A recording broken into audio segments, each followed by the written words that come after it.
In this case, we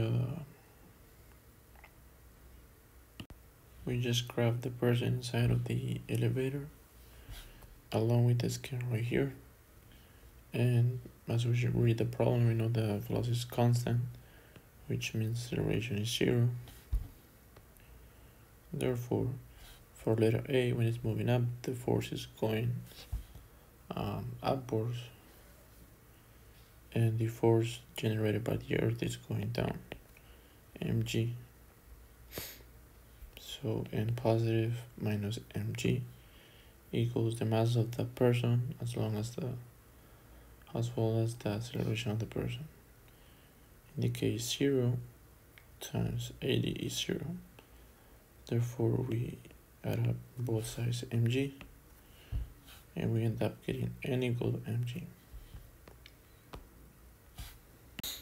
Now for letter B, the normal force, it would be positive as this acceleration is going down ever since the elevator is moving down.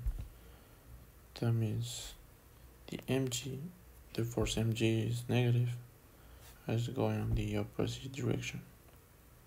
Same thing, 80 times 0 equals 0.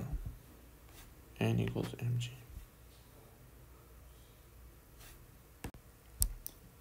Now for letter C, we know that we have an acceleration which is 4 meters per second squared.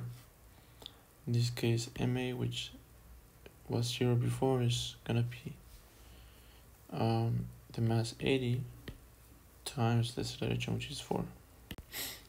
Now we just add on both sides mg,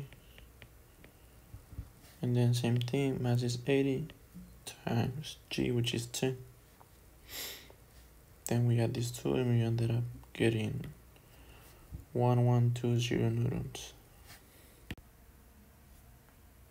Now for D, we just only applied the equation shown in step B. N equals ma plus mg, n equals negative 320 plus 800. That gives us 480 newtons.